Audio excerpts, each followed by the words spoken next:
최경영의 최강 시사.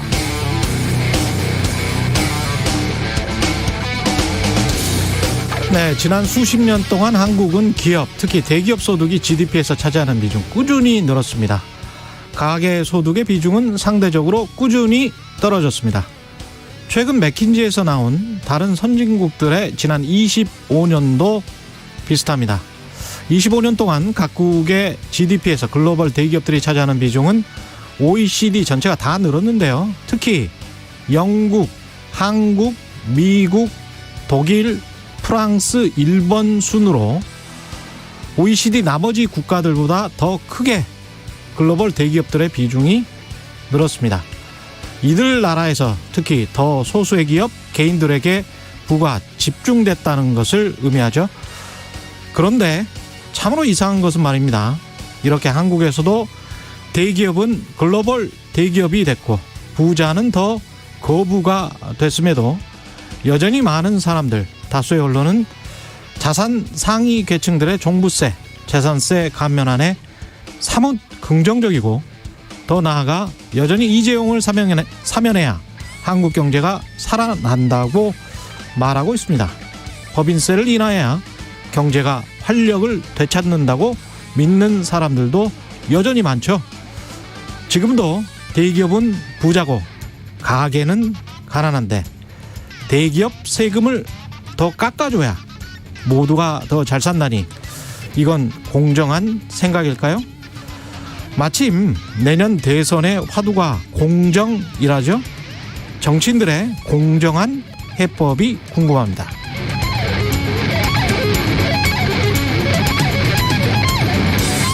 네, 안녕하십니까. 6월 1일 세상에 이익이 되는 방송 최경영의 최강시사 출발합니다.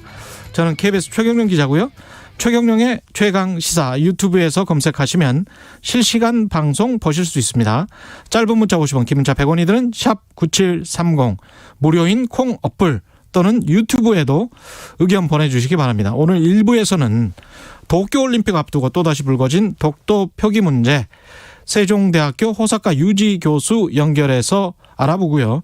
2부에서는 여의도 정책맨 더불어민주당 홍익표 민주연구원장 만납니다.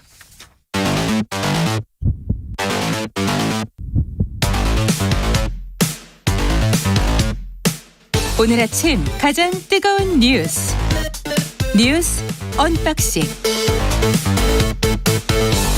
네, 뉴스 언박싱 시작합니다. 민동기 기자, 김민아 시사평론가 나와있습니다. 안녕하십니까? 안녕하세요. 예, 오늘 할 이야기가 많네요. 예, 백신 접종자 굉장히 지금 많이 늘고 있습니다. 오늘부터 백신 1차 접종을 마친 분들은요. 예. 인원 제한에 상관없이 직계 가족을 자유롭게 만날 수가 있습니다. 오늘부터 예. 6월 1일부터. 그리고 노인복지 시설에서 각종 마스크 쓰고 할 수 있는 프로그램 있지 않습니까? 예. 이것도 재개가 되고요. 2차 접종까지 마친 분들은 노인복지 시설에서 음식 섭취까지 가능합니다. 그리고 요양병원 등 감염 취약 시설에서 주기적으로 실시해왔던 선제 검사에서 제외가 되는데요. 예. 한 가지 조금 유념하셔야 될 게 오늘부터 그 적용 대상이 되는 분들은요. 접종 후 14일이 경과해야 대상자가 될 수 있기 때문에 2주 전 그러니까 예. 5월 17일까지 최소 1차 접종을 한 374만 7천여 명이 대상입니다. 예. 이거 헷갈리시면 안 됩니다.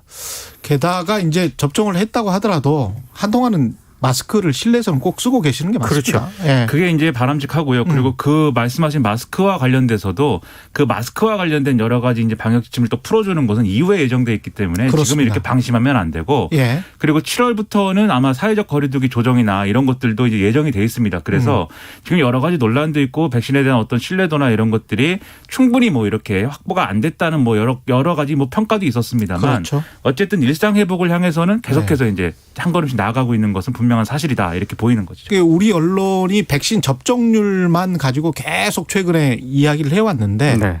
여전히 미국의 확진자 수, 사망자 수를 유심히 살펴보시면 마스크가 얼마나 중요한지 알 수 있어요. 그렇죠. 우리랑 인구 대비 비교해도 여전히 미국이 훨씬 많아요. 네. 예. 그래서 특히 사망자 수는 그렇습니다. 그래서 마스크는 굉장히 중요합니다. 예.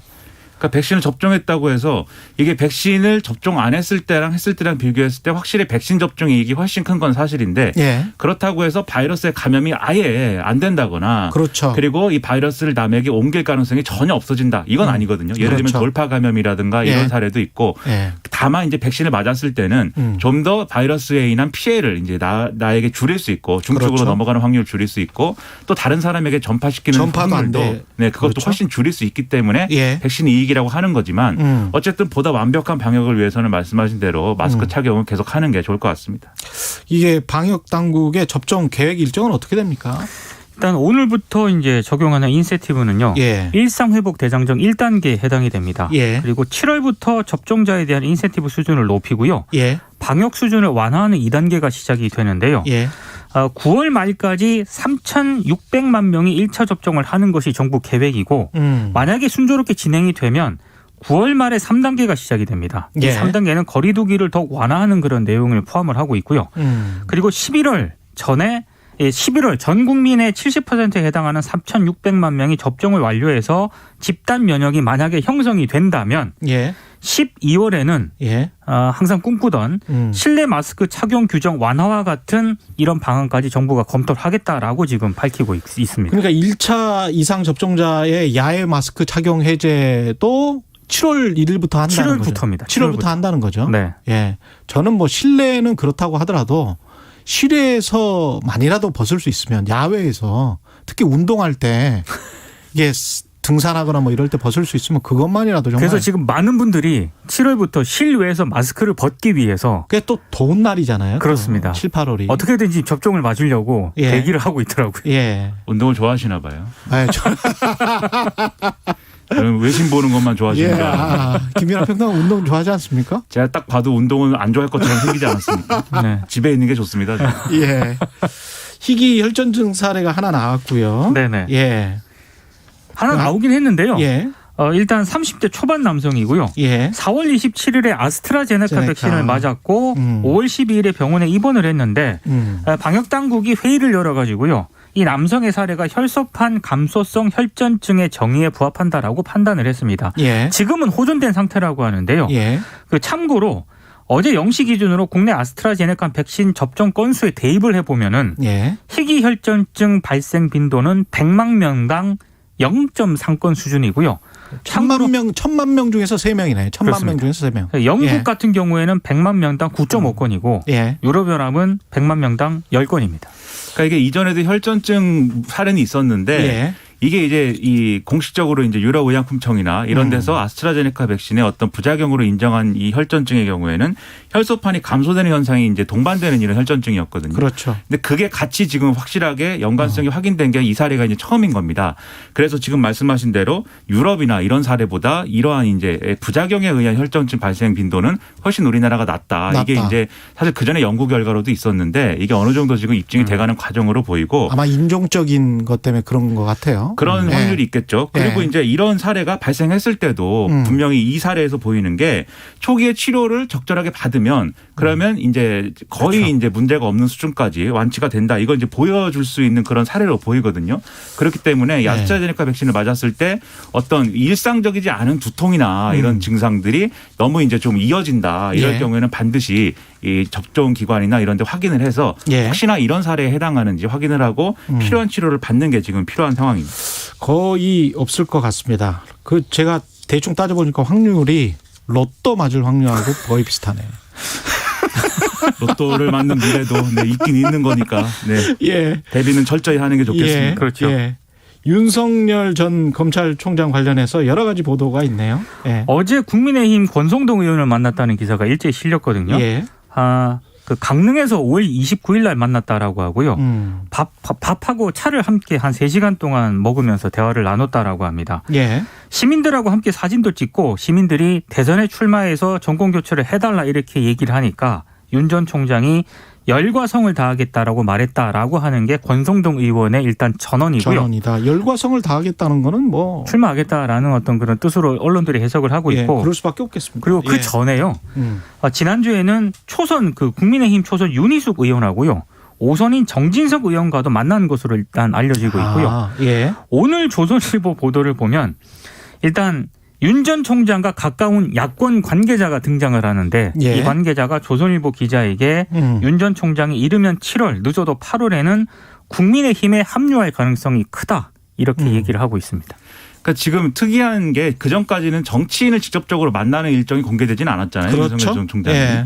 근데 지금 강릉에 당당히 가서 권성동 의원을 이제 만나고 특히 이제 권성동 의원은 본인이 이제 과거부터 이제 알고 지낸 친구 사이다 이렇게 네. 주장을 했지만 사실 과연 그런 것인지는 뭐 사실 모를 일이죠. 왜냐하면 이 윤석열 전 총장이 뭐 강릉을 굳이 간 것은 외조모의 뭐 산소가에 성묘를 하기 위해서다 이렇게 얘기를 하고 있거든요. 예. 그러니까 이 외갓집이 강릉이라는 거죠. 예. 근데 우리가 일반적으로 외갓집에 그 같은 동네에 있는 뭐 같은 학교를 다닌 것도 아닌 어떠한 권시성의 어떠한 사람을 예. 이렇게 뭐 어렸을 때부터 알았다 뭐 이거는 좀 예. 얼마나 가능성이 있는 것인가 좀 의문이지 않습니까? 아니 두 사람 다 뭐 검사 출신이고 뭐 그렇죠. 네. 검사일 예. 때 알았을 수는 있겠죠. 우리가 그리고 친구의 개념이 좀 달라요. 정치인들은 친구의 개념이 넓고 저 같은 사람은 친구의 개념이 아주 좁아요.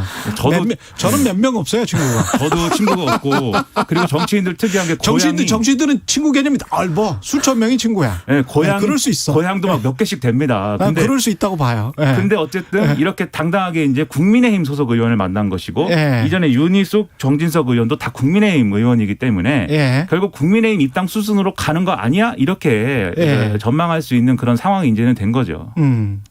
윤석열 전 총장의 장모 사건 같은 경우는 검찰이 구형을 했군요. 지금 요양급여 부정수급 혐의로 기소가 됐는데요. 이 사건 말고 또 무슨 부동산 투기 연루된 사건 하나 있었죠? 네, 지금 예. 그 재판을 지금 받고 그거는 있습니다. 다른 거고. 근데 예. 어제 이제 의정부지법 형사 13부가 이제 윤 전 총장의 장모 최모 씨에 대한 결심 공판에서요. 검찰이 이 징역 3년을 선고해 달라고 요청을 했습니다. 예. 근데 이 사건이 그 장모 최모 씨가 2013년부터 2015년 경기 파주시에서 동업자 3명과 함께 요양병원을 개설 운영을 했는데 이거를 지금 그때 이제 국민건강보험공단 있지 않습니까? 예. 요양급여 22억 정도를 부정하게 받은 혐의로 불구속 기소가 됐습니다. 이 사건을 지금 서울중앙지검이 수사를 하고 있는데 장모 최모 씨가 의사가 아닌데도 동업자와 공모해서 영리 목적의 의료기관을 설립을 했고 이 보험공단으로부터 20억이 넘는 요양급여를 편취했다는 게 검찰의 판단이고요. 예. 그 당시 2015년 파주경찰서에서 이 사건을 수사를 시작을 했는데 동업자 3명만 처벌이 됐습니다. 한 명은 징역 4년, 나머지 2명은 징역 2년 6개월에 집행유예 4년이 각각 확정이 됐는데 예. 윤 전 총장의 장모 최모 씨는 당시 공동이사장이었는데도 불구하고 2014년 이사장직에서 물러나면서 병원 운영에 관한 책임을 묻지 않는다는 책임 면제 각서를 받았다는 이유로 입건이 안 됐거든요. 입건도 안 됐어요? 그렇습니다. 사건도 안 됐다. 그러다가 이게 왜 다시 이제 수사가 재개가 됐냐면 최강욱 열린민주당 대표 등이 지난해 초에 이 사건을 고발을 해서 재수사가 시작이 됐고요. 당시 이제 검찰이 면제각서를 작성했다 하더라도 범죄 성립 여부에는 영향을 미치기 어렵다고 보고 이 최모 씨를 기소를 한 그런 상황이었습니다. 그러니까 이게 전형적인 뭐 사무장 병원 또는 뭐 이런 문제인데 그렇죠. 예. 이런 뭐 의료 관련된 어떤 자격이 없는 사람이 병원을 사실상 이렇게 인수하거나 뭐 만들어서 그래서 건보로부터 이제 부정수급 받은 거죠. 그렇죠. 예. 이 병원이 그러면 이제 문제가 있는 병원이기 때문에 요양급여 수급이 이제 부정한 수급이 되는 것인데 근데 이게 이 과정에서 일어난 이제 여러 가지 일련의 사건 일들을 보면은 사실은 윤석열 전 총장의 장모가 병원 운영에 이제 영향을 미쳤다라고 검찰은 보는 거고 그 근거 중에 하나가 이 여기에 대해서 이제 병원 건물 인수 작업을 하기 위해서 부동산 담보로 잡히고 이제 돈을 대출받고 이걸 집어넣고 그리고 본인의 관계자를 또 요양병원에 근무하게 하고 병원 운영 상황을 보고 받고 이런 것들이 진행이 됐다는 거거든요. 예. 사위를 이제 그렇죠. 그렇기 때문에 이 책임 면제 자기가 물러나면서 책임 면제각서라는 거 하나를 그냥 작성한 다음에 이제 나는 이 사안과 관계가 없다. 이렇게 이제 문제를 정리한 것은 이제 믿을 수가 없다. 이런 건데 우리가 상식에 비춰 봐서도 예. 상당한 의문이 남는 그런 사건이면 분명하죠. 다만 이제 윤석열 전 총장 장모 측은 이렇게 주장을 했다고 합니다. 이거는 병원 개설할 때 돈을 꿔준 것뿐이고 예. 돈을 받을 심정으로 병원에 관심을 둔 것뿐이지 운영에 관여하지 않았다. 그리고 이전에 이제 수사에서 그렇게 이제 입건이 안 됐는데 새로운 증거가 나오지 않았음에도 서울중앙지검이 기소한 것은 이제 부당하다. 뭐 이런 주장을 하고 있다고 합니다. 우리가 뭐 연좌제가 아니기 때문에 윤석열 전 총장의 장모의 뭐 유무죄에 따라서 윤 전 총장의 어떤 정치적인 뭐랄까요 능력이랄지 도덕성이랄지 이런 거를 직접적으로 잣대를 들이댈 수는 없다고 보는데 네. 제가 보는 거는 2015년 파주경찰서에서 수사가 시작됐는데 동업자 3명만 처벌하고 이분은 입건되지 않았다는 거잖아요. 아예 입건조차 안 됐죠. 예, 그러면 그때 당시에 혹시 어떤 네. 누군가가 연루돼서 뭔가 외압이 있었다든가 그것과 관련된 어떤 물음표, 질문은 언론으로부터 당연히 나와야 될 것 같은데 네. 그 질문이 연이어서 이렇게 나오지 않는다는 게 좀 이상하긴 하네요. 예, 보통 다른 사건이면 기자들이라면 이 질문을 안 할 수가 없습니다. 그리고 예. 참고로 이 장모 최모 씨는요. 통장 잔고 증명서를 위조한 혐의로도 지금 재판을 받고 있고요. 예. 아파트 건설 시행 사업을 하면서 농지법을 위반했다는 의혹 등도 지금 받고 있는 상황입니다. 근데 뭐 예. 언론이 말씀하신 그 질문을 안 하는 건 아니라 예. 일부 언론들이 이제 네. 그런 일부 질문에 언론만? 대해서는 외면하고 있는 것이고 예. 지금 말씀하신 이제 농지법 위반이라든가 뭐 이런 것들도 사실은 언론 보도로 이제 확인된 부분이 있기 때문에 예. 또 이 이후에 이제 그러면 이런 사건에 대해서 언론이 어떻게 평가하느냐 이런 것들을 또 면밀하게 우리가 봐야 되겠죠. 조국의 시간인가요? 회고로? 네. 네. 예. 여기에서 어떤 내용이 나왔다는 게 조금씩 나오고 있네요. 그 오늘부터 이제 예. 어제 일부 뭐 서점에 책이 깔렸고요. 오늘부터 이제 정식으로 이제 책이 판매가 되는데 일부 기자들이 이 책을 열심히 읽었던 것 같습니다. 그래서 오늘 지면에 좀 소개가 됐던데 예. 문재인 정부 출범 직후인 2017년 5월에요. 윤석열 전 총장을 서울중앙지검으로 문재인 정부가 발탁을 하지 않습니까? 예. 그때 청와대 안팎에서는 이견이 없었다라고 합니다.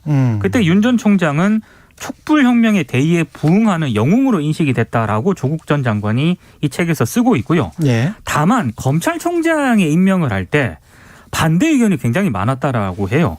뭐 더불어민주당 법사위 소속 의원들하고 여러 가지 이제 법조인 출신 국회의원들이 대다수 반대를 했다고 하는데 이유는 뼛속까지 검찰주의자다, 특수부 지상주의자다, 정치적 야심이 있다. 이런 평가 때문에 상당히 반대를 했다라고 하고 조국 전 장관도 반대 입장이었던 것으로 일단 쓰고 있습니다. 그리고 이제 민정수석이었지 않습니까? 문재인 대통령에게 찬반 의견을 모두 보고했다라고 설명을 하고 있고요. 예. 한 가지 좀 특징적인 거는 윤 전 총장이 검찰총장에 취임한 직후에 한동훈 검사장을 자신의 후임인 서울중앙지검장에 임명해달라고 요청을 했다는 겁니다. 이걸 조국 전 장관이 회고록에 언급을 하고 있는데요. 예. 조국 전 장관은 단호히 거절했다. 솔직히 어이가 없었다라고 쓰고 있습니다. 그러니까 이 책을 이제 써서 본인이 이제 여러 가지 억울함이라든가 이런 것들을 이제 주장하는 측면 그리고 그 당시의 상황이 어떠했는가에 대한 뭐 사실관계 정리의 차원 이런 것들이 있겠습니다만 정치적으로 이 책의 결론은 예, 지금까지 이제 보도된 걸 종합하면 윤석열 전 검찰총장의 이제 정치적인 어떤 그런 행보에 대한 결론적으로 얘기하면 비판인 거거든요. 그런 행보를 해서는 안 된다 결론적으로. 네. 예. 이 얘기를 지금 하는 것인데 결국 이제 그러면 이게 어쨌든 정치적인 어떤 현안이 돼 있기 때문에 더불어민주당이 또 여기에 대해서 뭔가 입장 표명을 하지 않을 수가 없는 상황이 됐다라는 게 일반적으로 평가인 것 같아요. 그래서 그렇죠. 송영길 네. 대표가 내일 또 나름대로 이러한 그동안의 어떤 민심 청취 뭐 이런 프로젝트 이런 것들을 통해서 한 결과 이런 것들을 그동안의 어떤 행보의 반성 이런 것들을 같이 곁들여서 이제 발표할 예정인데 이 책에 대한 입장 또는 조국 전 장관 문제에 대한 포괄적인 어떤 입장 이런 것들이 어떤 입장으로 나오는지에 대해서 상당히 관심이 모아지고 되게 있습니다. 재밌는 부분이 한 가지 있긴 예. 하더라고요. 만약 윤 전 총장이 대통령이 된다면 한동훈 검사장은 가지 못했던 자리 또는 그 이상의 자리로 가게 될 것이다. 조국 전 장관이 이렇게 쓰고 있습니다. 무슨 자리죠? 민정수석 제가 한다는 봤을 이야기인가? 때는 뭐 최소 검찰총장이나 공수처장이나 뭐 이런 거를 시사하는 아니, 바른 뭐. 얘기가 아닐까 싶습니다. 예. 네. 그때 되면 공수처는 또 없어질 수도 있죠. 뉴스 언박싱 민동기 기자 김민아 평론가였습니다. 고맙습니다. 고맙습니다. KBS 1라디오 최근의 최강시사 듣고 계신 지금 시각은 7시 39분입니다. 오늘 아침도 비가 내리는 곳이 많습니다. 수도권 지역과 강원도 지역을 중심으로 오늘 9시 무렵까지는 비가 내리겠고요. 이후로도 충청북도 북부 지역과 함께 빗방울이 조금 떨어질 것으로 보입니다. 오후까지는 지속될 가능성이 높습니다. 반면 남부지방은 대체로 맑은 날씨를 보이다가 밤에 구름량이 늘겠습니다. 오늘 예상되는 낮 최고기온 어제보다는 조금 높은 곳이 많습니다. 서울도 어제보다 높은 25도, 부산도 비슷한 기온이 예상되고요. 대전과 제주 28도, 광주 광주, 대구 등은 30도 안팎까지 오르겠습니다. 지금 서울 기온은 16.3도, 지금까지 서울에는 1.1mm의 비가 내렸습니다. 날씨 정보 윤지수입니다. 다음은 이 시각 교통 상황 알아보겠습니다. KBS 교통정보센터의 김한나 씨입니다. 네, 이 시각 교통정보입니다. 지금 경부고속도로 서울 방면으로는 수원 부근에서 1km 짧게 정체되다가 달래내 부근에서 반포 나들목까지 9km 사이에 차들이 몰려 지나고 있고요. 반대 부산 쪽은 한남에서 서초 또 신갈분기점 부근에서 수원까지 상습 정체 구간에 차들이 몰려 있습니다. 또 서해안고속도로 목포 방면으로는 팔곡 분기점에서 용담터널 다시 비봉 부근에서 속도 떨어지고 있습니다. KBS 교통정보센터에서 김한나였습니다. 오늘 하루 이슈의 중심. 당신의 아침을 책임지는 직격 인터뷰. 여러분은 지금 KBS 1라디오 최경영의 최강 시사와 함께하고 계십니다. 네, 도쿄올림픽 2달이 채 남지 않았는데 개최 여부와 관련해서도 설왕설래했지만 독도 표기 문제로 다시 한일 갈등이 벌어지는 그런 모양새입니다. 정치권을 중심으로 올림픽 보이콧 주장까지 나오고 있는데요. 예, 세종대학교 호사카 유지 교수님 연결돼 있습니다. 안녕하세요. 네, 안녕하십니까. 예, 그러니까 이게 독도가 마치 일본 땅인 것처럼 도쿄올림픽 조직위원회 홈페이지 이 지도에 표시가 돼 있다는 거죠. 조그맣게 점으로. 그렇죠? 예. 이것은요, 제가 어제도 확인을 좀 했습니다. 예. 사실 어디에 있냐고 하면 성화 본성을 하지 않습니까, 일본이? 성화 봉송. 쿄노. 어떤 식으로 성화 본성을 하느냐라는 쿄노를 그린 일본 약도에 독도가 표시되어 있다, 이런 이야기인데요. 성화 봉송 경로 지도에 독도가 표시되어 있다. 예. 예, 그런 것입니다. 예. 네, 원래 아주 잘 보이게 표시되어 있었던 곳에 2019년 7월쯤에 한국정에서 강력한 항의를 했습니다. 이게 한번 문제가 됐었잖아요, 그죠? 예, 한번 문제가 돼가지고요. 예. 그 이후에 맨눈으로는 볼 수 없게 만든 것입니다, 일본에서. 예. 근데 아주 조그맣게 표기는 했어요. 또. 예, 그게 보통 눈으로는 안 보이는데요. 예. 그러나 저도 어제 많이 해봤는데, 예. 좀 5배 정도로 확대를 하면, 예, 희미하게 보입니다. 야. 예, 그러니까 이것은 일본 쪽에서 일단 한국 쪽의 항의를 받아들인 것처럼 보였지만 사실상 독도에 대한 영유권 주장을 버리지 않았다. 이런 식으로 해석할 수가 있는데요. 어떻게 보면 조그맣게 표기한 게 오히려 더 빠져나가려고 하면서 의도적으로 집어넣었다라고 볼 수밖에 없네요. 예. 의도적인 아주 거식적인 수단을 좀 썼다. 그렇게 볼 수가 있고요. 예. 네. 그러나 일본의 영토 문제라는 것은 홋카이도 쪽에 러시아하고 남크리리오르도 문제가 있지 않습니까? 예.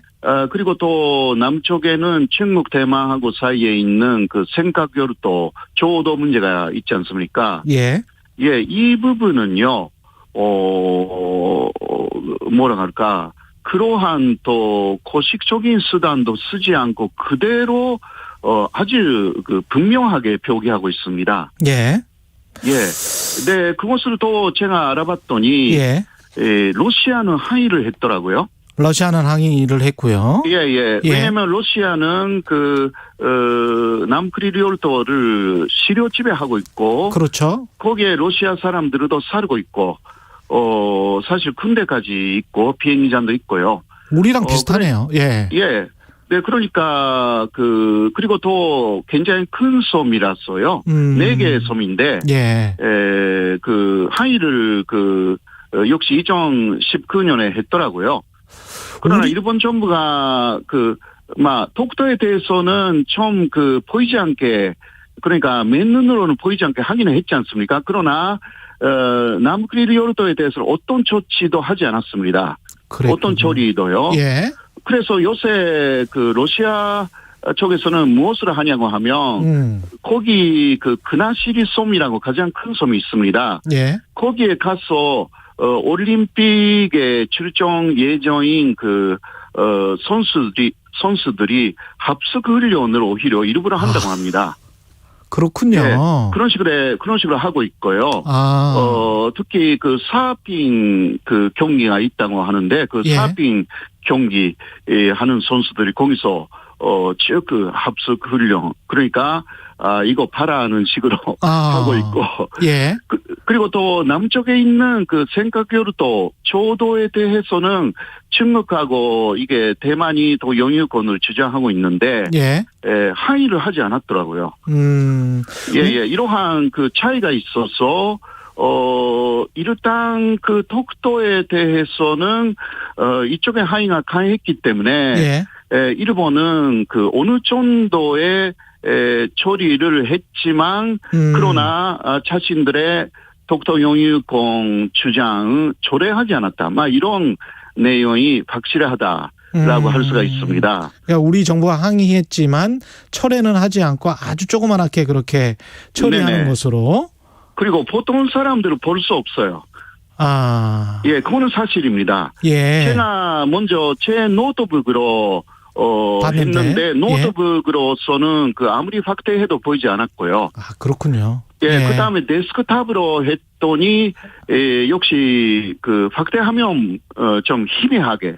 그러니까 아까 이야기한 그 생각교류도 보다는 훨씬 희미했어요. 이게 보통 사람들이 보면 거기에 섬이 있는지 없는지 독도라는 섬이 거기에 있다라는 거 알고 있는 사람이 보면 이해가 되는데 안 그럴 경우는 전혀 그게 눈에 들어오지 않습니다. 사실 이게 그 현실입니다. 제가 이야기한 것은 일본이 그러한 독도 영유권 주장을 철회하지 않았다라는 것은 사실이지만 그러나 보통 사람들은 그 거의 볼 수 없다라는 것도 사실이다. 라는 그 이야기를 말씀드리는 것입니다. 그러니까 저희를 보면 그때 한국의 항의에도 그러지 않았다라는 역사를 남길 수 있죠. 그렇죠. 그러니까 굉장히 그 뭐라 할까 안 좋은 방법으로 특히 평창 올림픽 때는 아시다시피 거기 한반도기에 독도가 있었기 때문에 그것을 그 일본 쪽에서 당시는 그 스가 관반 장관이었거든요. 스가 관반 장관이 강력하게 항의를 했어요. 이것은 그 올림픽의 정치적인 이용이라고. 그랬죠. 그래서 우리가 빼줬죠. 그것을 일단 수용해서 뺐지 않습니까? 그런데 그 스가 관반 장관이 이번에 그 수상이 된 이후에는 다른 그 의도를 갖고 아주 불공평하게 이러한 행위를 하고 있다라는 것 자체가 상당히 그 한국으로서는 불쾌하고요.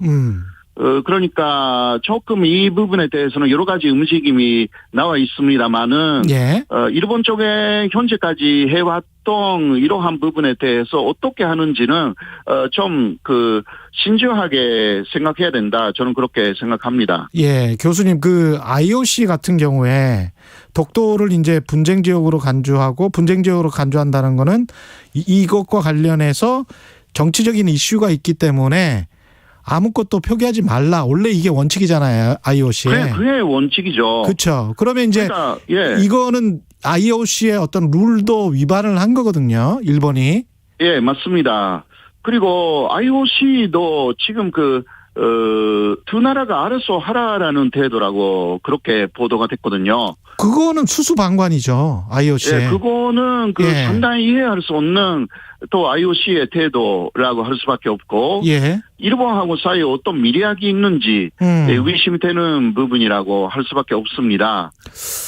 그렇기 때문에 이거 IOC에 대해서도 한국 정부가 항의를 해야 되는 것이 아닌가.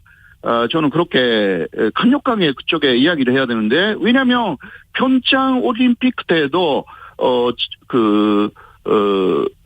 평창 올림픽 때는 우리가 양보를 했을 때 같은 IOC이거든요. 이게 그 말이 안 되는 것입니다.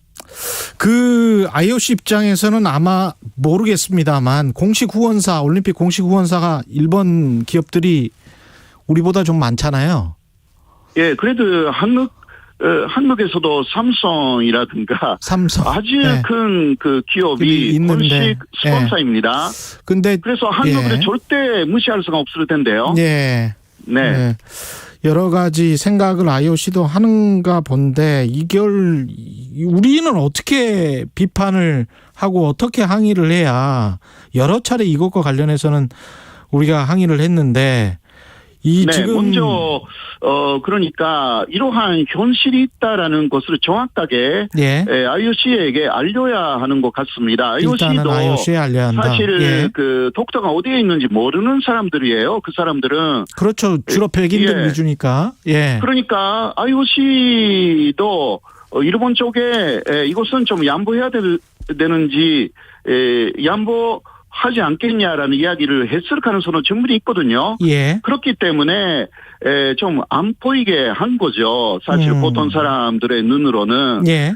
그래도 남겼다라는 데 문제가 있기 때문에 IOC에게 이러한 그 이야기를 정확하게 그러니까 지금까지 제가 이야기한 내용을 말씀하신 분이 한 사람도 없어요. 그러니까 다 독도가 표시되어 있다. 이런 이야기인데 그러니까 정확하게 제가 이야기한 내용을 인지하고 반대하신 분들이 얼마나 있는지 저는 약간 의심스럽거든요. 그러니까 예를 들면 대권 주자 중에서도 어떤 이야기도 안 하시는 분들도 좀 있잖아요. 그런 분들은 왜 말을 안 하시는지, 그런 것도 좀 비교가 되고요. 우리가 좀 강경하게 나가야 된다고 생각하세요? 그러니까 강력하게 나가야 되는 것은 일본이 고식적인 수단을 사용해서 그러니까 이쪽의 요청을 받아들인 것처럼 보이면서 그래도 제재하고 있다는 부분. 이것은 정확하게 지적해서 정확하게 더 삭제하도록 해야 되고요. 그러나 그 IOC도 이러한 정확한 부분을 모르면 또 대처하기 어렵습니다. 그러니까 그 IOC에게 그냥 주장만 하는 것이 아니라 일본이 이런 식으로 굉장히 지능적으로 그리고 지능적으로 공평하게 그 변찬 때의 우리의 태도하고 비교할 때는 절대 연합할 수 없는 고식적인 수단을 쓰고 있다라는 것을 상세하게 알려야 돼요. 이거 민간에서 하는 것이 아니라, 그리고 또 지금은 전이가 아닌 대권 주자가 된 분들이 또 하는 것이 아니라 한국 정부가 해야 된다. 한국 정부가 그러니까 이것은 한국의 외교부라든가 청와대라든가 어딘가 해야 되는 데가 있을 겁니다. 거기서 좀 정확한 정보를 줘야 된다. 그리고 정확한 항의를 해야 된다. 저는 그렇게 생각합니다. 그러면 IOC도 이게 우리도 주의를 시켰는데 그런 식으로 또 생각할 수도 있고요. 그리고 IOC에게 어떤 항의를 했는지라는 부분이 많이 보도가 되지는 않았던 것 같아요. 요새도 IOC에게 한 것이 아니라 일반적으로 한국 정부 특히 외교부의 대변인이 항의를 했지 않습니까? 논평 통해서요. 그렇지 않고 좀 실제적으로 IOC에게는 어떻게 말하고 있는지 이런 부분들이 정말 중요하다고 저는 생각합니다. 청취자 9428님 올림픽 불참까지 선언해야 할까요? 청취자 전지혜님 엄연히 우리 땅이 왜 남의 나라 지도에 있는지 답답합니다. 이렇게 말씀하셨는데요. 올림픽 보이콧 이야기는 정세균, 이낙연 아까 말씀하신 대로 전 국무총리가 여당의 이제 대권 주자들이기도 하죠. 그런 식으로 이제 말은 했는데 이게 정부가 보이콧 선언 어떻게 보세요? 그렇게 강경하게 나와야 된다고 보십니까? 그래서요. 어떻게 해결해야 될까요? 한 3, 40초 남았습니다. 먼저 보이콧이라는 이야기는 한국 정부가 IOC라든가 일본에 예. 말할 때 아직 안 하고 있지 않습니까? 그렇죠. 그거는 일본은 그것을 예. 완전히 삭제할 가능성이 전혀 없다고 보기는 어렵기 때문에요. 예. 좀 그러니까 기다렸다가. 먼저 예.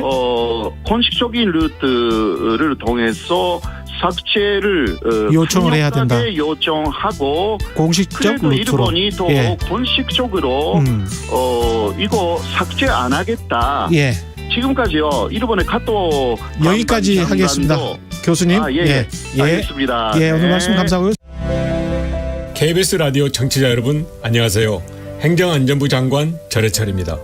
나와 우리를 지켜주는 코로나19 백신 접종은 코로나19의 완전한 종식을 위한 유일한 대안이자 일상 회복을 위한 첫걸음입니다. 백신 접종에 동참해 주시는 국민 여러분의 안전하고 편리한 백신 접종을 국민비서가 도와드립니다. 백신 접종 일정과 주의사항에 대한 알림 서비스, 백신 접종 후 이상 반응 대처 방법까지 행정안전부가 여러분의 국민비서가 되겠습니다.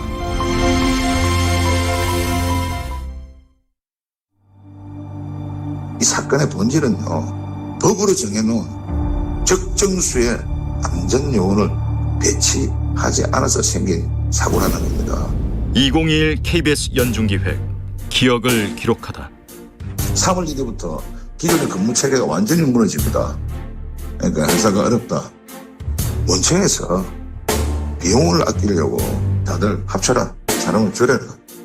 본연에 업무 외에 일을 하다가 그날도 우리가 주어진 임무, 세관검사, 동시물 검사 다 끝나고 잠시 쉬고 있는데 FRC 컨테이너 처분하는 지시를 받고 잠시 따라가다가 그런 일을 다 하게 됩니다. 그 작업이 시작부터 끝날 때까지 모든 관리 감독을 하는 안전관리자, 또 지게차를 보고 수신호하는 신호수, 법적으로 2명을 두게 되어 있습니다. 2명은 그냥 1명만 있었어도요, 이런 사고는 안 나는데요. 8년간 제가 그걸 봐왔지 않습니까? 언제 한번 안전요원을 세워본 적이 있습니까? 왜 그렇겠습니까? 인건비 좀 아끼려고 했는데요. 인건비. 영리를 위한 목적을 가지고 안전은 등한시한다면 이런 사고는요, 내일도 날 수 있고요, 모레도 날 수 있고 계속해서 이어집니다. 평택항 일터에서 불의의 사고를 당한 고 이선호 군의 아버지 이재훈 씨는 기억합니다. 사고 현장에는 산업안전보건법상 반드시 있어야 하는 숙련된 안전요원이 없었습니다. 또한 그 업무는 선호 군 담당도 아니었고 작업 계획서도 작성되지 않았습니다.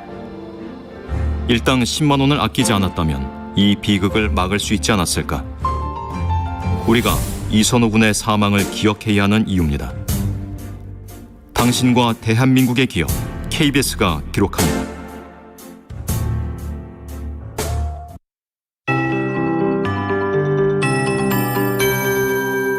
KBS 58분 날씨. 오늘 중부지방은 날이 흐린 가운데 비로 시작하는 곳이 많습니다. 수도권 지역과 강원도 지역인데요. 우리나라 북쪽으로 기압골에 지나가고 있기 때문입니다. 지금까지 내린 비는 백령도가 15.4mm, 철원 4.8mm, 파주 3.7mm, 서울은 지금 1.4mm를 기록하고 있습니다. 비구름이 동북동쪽으로 이동을 하고 있는데요. 9시 무렵까지는 이 비가 좀 더 이어질 것으로 보이고 이후로도 수도권 지역과 강원도, 충청도 북부 지역을 중심으로 오후까지는 빗방울이 좀 더 떨어질 가능성이 있습니다. 이렇게 중부지방과는 달리 남부지방은 오늘 대체로 맑은 가운데 밤에 구름량이 늘 것으로 예상이 되고 모레 전국적인 비 소식이 다시 한번 있겠습니다. 오늘 낮 최고 기온은 광주와 대구가 30도로 다른 지역보다 좀 더 높게 오르겠고 대전과 제주 28도, 세종 27도, 서울과 부산 25도 안팎까지 올라 다소 더운 날씨 예상됩니다. 내일은 낮 최고 기온이 서울 29도를 비롯해 전국은 23도에서 31도의 분포로 오늘보다 기온이 좀 더 상승하겠습니다. 미세먼지는 전국적으로 보통 단계이거나 좋은 단계를 보이겠고 다만 오존량이 증가하면서 많은 곳에서 나쁨 단계가 예상되는 만큼 건강관리에 조금 더 신경 쓰시는 것이 좋겠습니다. 지금 서울 기온은 16.2도, 지금까지 서울에는 1.4mm의 비가 내렸습니다. 윤지수입니다.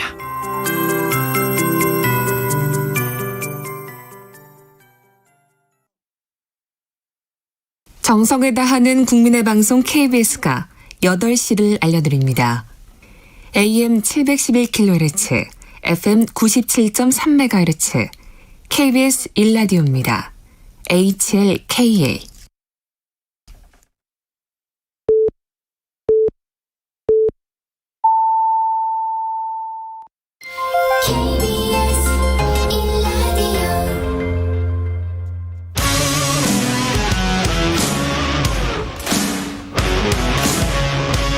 오늘 하루 이슈의 중심 최경영의 최강 시사. 라디오 정보센터 뉴스입니다. 오늘부터 코로나19 백신을 한 번이라도 맞은 사람은 직계가족 모임에 인원 제한 없이 참석할 수 있습니다. 미국이 제공하는 코로나19 얀센 백신 101만여 명분에 대한 접종 예약 신청이 오늘 0시부터 시작됐습니다. 국내 코로나19 백신 접종이 점차 속도를 내는 가운데 이번 주부터는 아스트라제네카, 화이자에 이어 얀센과 모더나 백신까지 더해져 4종의 라인업이 구성됩니다. 신임 김호수 검찰총장이 오늘 제44대 검찰총장으로 임기를 시작합니다. 미국 국무부는 북한이 한미 미사일 지침 해제를 놓고 미국을 비판한 데 대해 직접적 대응 대신 외교를 통한 북핵 문제 해결 의지를 강조했습니다. 지금까지 라디오 정보센터 뉴스 아나운서 정은승이었습니다. 정책 브레인이 최강 시사에 떴다. 여의도 정책맨. 네, 매주 화요일 여당 최고의 정책 브레인 더불어민주당 홍익표 민주연구원장으로부터 전국의 뜨거운 현안과 정책에 대한 여당의 고민 들어보는 시간입니다. 여의도 정책맨. 오늘도 더불어민주당 홍익표 민주연구원장 나오셨습니다. 안녕하십니까? 네, 안녕하세요. 네, 최경영의 최강시사 유튜브에 검색하시면 실시간 방송 보실 수 있고요. 스마트폰 콩으로 보내시면 무료입니다. 문자 참여는 짧은 문자 50원, 긴 문자 100원이 드는 샵9730 무료인 콩 어플에도 의견 보내주시기 바랍니다. 김호수 검찰총장과 관련해서는 여당 단독으로 인사청문 보고서가 채택이 됐고 대통령이 제가 했군요. 네. 예. 그러면 뭐 오늘부터 임기 시작되는 것이고 바로 시작되는 거죠. 야당은 의회 독재 정치의 정수를 보여줬다. 이렇게 반발하고 있습니다.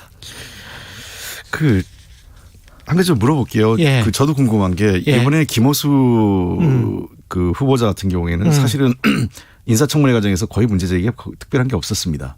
정치적 중립성 가지고 이제 문제 제기를 했는데 정관 예우 가지고 문제 제기를 했고 이 두 가지였죠. 예. 뭐 근데 정관 예우도 그 어떤 소위 얘기해서 그 전현직 그 과거 검찰 출신들 인사에 비해서 그 정도가 크지 않았고요. 예. 그래서 크게 그 자체도 논란이 안 됐고. 예. 그다음에 정책 중립성 문제는 뭐 그냥 저는 정치 공세라고 보고 검찰 내부에서 김호수 씨에 대한 평가는 그렇게 어떤 치우쳐 있거나 그렇게 인사로 보이지 않는다는 거죠. 예. 그리고 청문회를 했으면 그럼 처음처럼 청문회를 거부하든가 야당이 저희도 야당 때 여러 차례 그 인사청문회도 하고 부적격 인사라는 의견을 냈지만 인사청문회를 하면 인사청문회 결과 보고서를 채택하는 거는 야당의 권리가 아니라 그건 책무입니다. 국회의 책무입니다. 예. 그럼 아예 처음부터 인사청문회를 거부하거나요. 근데 인사청문회를 해놓고 보통 우리가 저도 야당 때 어떻게 했냐면 청문 결과 보고서 이렇게 들어갑니다. 네. 적격과 부적격 사유가 들어가요. 병기합니다. 예. 그렇게 해서 그럼에도 불구하고 부적격 사유가 있음에도 불구하고 임명을 하는 것은 임명권자인 대통령의 정책 부담을 갖게 되는 거죠. 그렇죠. 예. 근데 지금 최근에 그 국민의힘이 야당이 되고 나서 반복적인 행태는 국회가 당연히 해야 할 걸 안 하면서 그것을 여당과 그 대통령의 뭐 국회 무시라고 얘기하는데 강행이라고 이야기하고. 예. 그러니까 이 청문 보고서 채택 자체를 안 하겠다는 거죠. 그러면 차라리 인사청문회 안 하는 것도 맞죠. 인사청문회는 하고 청문 보고서는 채택하지 않겠다. 이거는 저희가 야당 때는 그렇게 하지는 않았어요.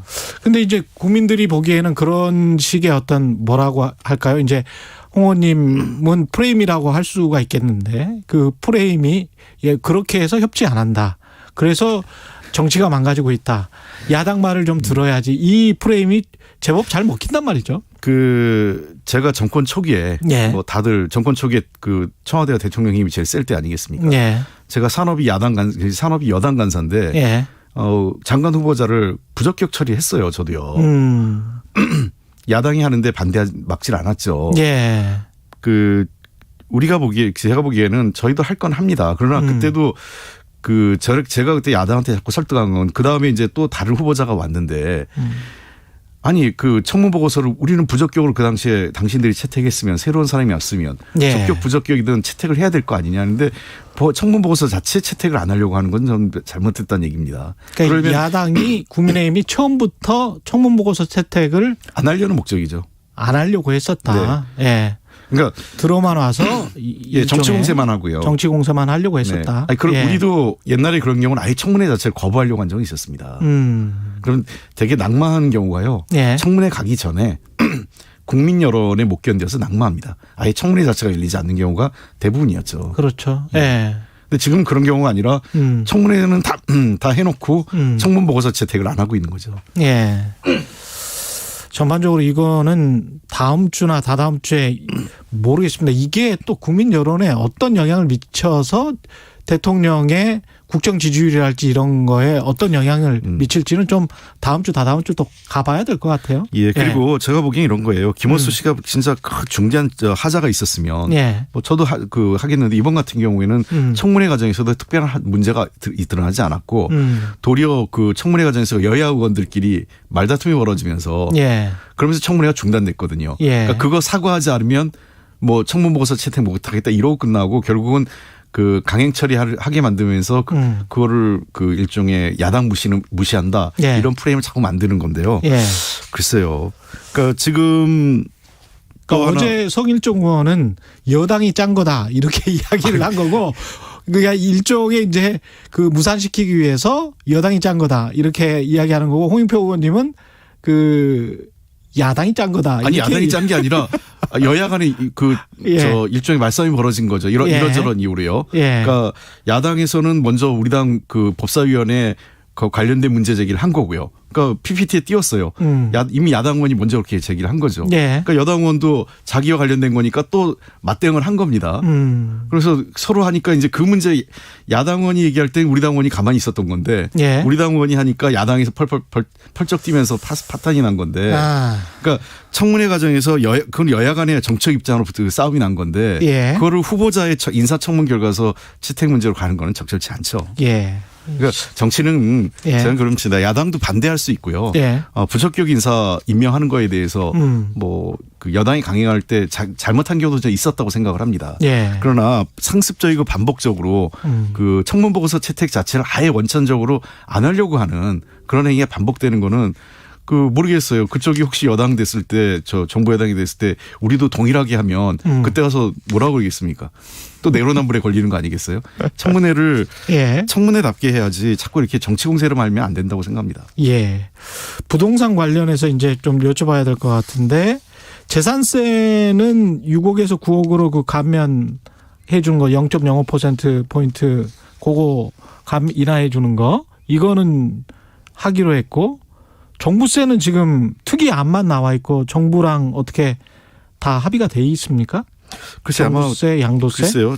아마 논의 중에 협의 중에 있는 것 같고 그렇죠. 그런 것 같습니다. 예, 근데 관련해서 특이안과 관련한 비판이겠죠. 특이안은 나왔으니까 주진영 열린민주당 최고위원이 신랄하게 비판을 했어요. 뒤죽박죽이다. 재산세는 내려주고 종부세는 왜 또 그대로 뒀냐. 방향성이 모호하다. 방향성을 모르겠다. 이런 비판인데 어떻게 보십니까? 글쎄 제가 주진영 최고위원님 말씀에 일일이 또 반박하기는 그렇고 아마 전체적으로 종부세나 거래 양도세와 관련된 부분은 과세 공정성과 관련된 문제니까 좀 더 신중하게 논의를 좀 더 해보자 하는 그런 취지가 아닌가 생각을 합니다. 종부세와 양도세는 일단 유보를 한 게. 예. 준영 최고위원께서는 무슨 의미로 말씀하셨는지 모르겠는데 종부세하고 양도세를 다 해줘야 된다는 의미인지 깎아줘야 된다는 얘기인지 정책 기조를 유지하든지 아니면 어떻게 하든지 근데 이게 방향성이 모호했다 이런 방향성을 모르겠다 뭐 아니 아직 결정이 안 났는데 당연히 그러니까 결정 나지 않은 상황을 갖고 결정하지 않았으니까 잘못했다라고 비판하는 거는 좀 그런 것 같고요. 어쨌든 뭐 제가 알기엔 열린민주당 입장 자체가 양도세나 그 종부세 완화에 대해서는 반대하는 것으로 제가 알고 있는데 그 최강욱 대표나 이런 분들 그렇죠. 그래서 모르겠어요. 주진희 최고의 입장이 뭔지는 정확히 모르겠지만 제가 아는 열린민주당 입장은 도리어 우리 당보다 종부세나 양도세에 대한 훨씬 더 원칙적인 입장으로 제가 알고 있습니다. 더 원칙적인 입장. 어쨌든 그 재산세 양도세 6억 구간은 조금 낮추는 거고 양도세와 종부세 문제는 지난번에 여러 차례 제가 말씀드렸지만 이건 과세 공정성의 문제도 관련돼 있으니까 조금 더 신중하게 그 데이터를 갖고 접근할 필요가 있다 이런 얘기를 말씀드렸습니다. 종부세는 그래서 어떻게 될 것 같습니까? 양도세랑. 글쎄 조금 조정될 가능성은 있는데 그 경우에도 충분히 그 근거 자료를 보여드리면서 그 설명을 해야 될 것 같고요. 또 하나 문제는 이제 이 계속 공정성 문제가 나오는 것들은 이렇게 되면 또 다른 그에 대한 이제 반대되는 사례 나오거든요. 예를 들면 잘못하면 이제 또 똘똘한 한 채 얘기가 나오는 이런 얘기도 있고 하기 때문에 종부세를 낮춰주면 그렇죠. 똘똘한 한 채 집중이 될 것이다. 그런 부작용이 있죠. 그러면 실질적으로 제일 혜택을 보는 거는 그 우리 그 일부 강남 지역의 그 초고가 주택을 가진 분들만 한 채 가진 걸로 해서 이득을 보는 거고 특히 이제 부부 공동 소유로 되면은 뭐 거의 30억 원 가까이까지도 면세될 그 종부세 대상이 아닌 거죠. 아닐 수도 있게 됩니다. 근데 이제 아시겠지만 이 종부세 문제를 저 헌법재판소에서 그때 그 대법원에서죠. 대법원에서 저 위헌이라고 판결을 했기 때문에 저 법원에서 즉 그 합산 부부 저 세대 합산이나 부부 합산을 못하게 해놨지 않습니까? 그렇죠. 인별이죠. 인별로 하다 보니까 이런 여러 가지 문제가 지금 걸려 있어요. 그래서 이걸 어떻게 할 거냐 하는 문제가 조금 저희들로서는 고민스러운 문제죠. 그러니까 전체적으로 차라리 그러면 합쳐서 주진영 최고가 얘기하신 것처럼 재산세하고 종부세를 합쳐서 세금을 하면 상당히 세율이 높아질 수도 있는 문제가 있는 거고요. 그렇죠. 이거는 좀 더 두고 봐야 되겠다. 무주택자 LTV, 론투밸류죠. 그러니까 뭐 주택 가격 대비해서 대출 받는 건데 그걸 이제 40% 완화해 주겠다. 그리고 하지만 이제 DSR은 그대로 남아 있단 말이죠. 자기 전체 소득 따졌을 때 원리금 상환 이거는 남아 있기 때문에 사실은 LTV를 높여줬다고 하더라도 그러더라도 DSR 때문에 그렇게 많은 대출은 받지는 못하는 그런 상황인 거죠, 지금.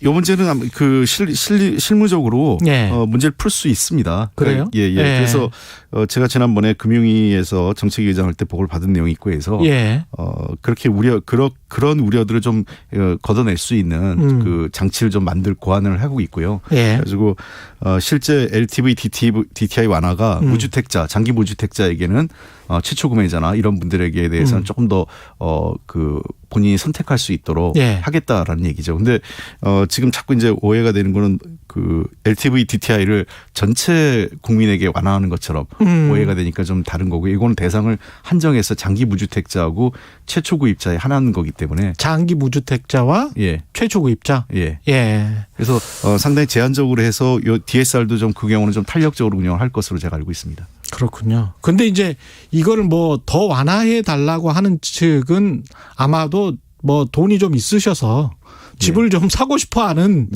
장기 무주택자나 뭐 무주택자 또는 청년 세대 중에서도 뭔가 받을 게 있는 그런 사람들인 것 같고 또 한편으로 집값이 하향 안정화되기를 바라는 사람들은 이것보다는 집값이 지금 금리 상황이나 이런 거를 보면 집값이 내려야 되는 건데 저걸 금리가 앞으로 좀 오를 것 같은데 이걸 대출 규제를 완화해 줘서 꼭지에 물리게 되면 어떻게 하나?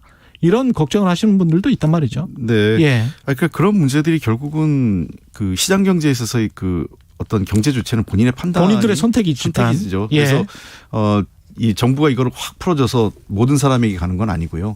그래서 그러나 꼭 구입하고자 하는 분들도 계십니다. 그래서 그런 분들에 대해서만 약간의 길을 무주택자에 한해서만 길을 열어주는 거지.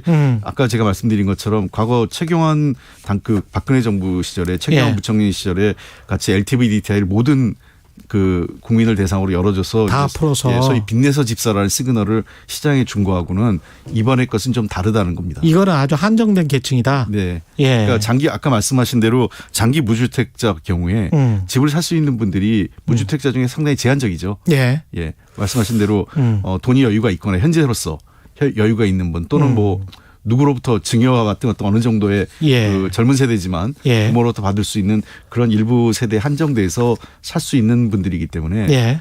제가 보기에는 이 어떤 금리 인상에 따른 충격을 어느 정도는 그 받아낼 수 있는 수용할 수 있는 그 여력이 좀 있는 세대가 그 계층이 아니냐 이런 거죠. 만약 이런 상황에서도 집을 살 경우에는요. 예.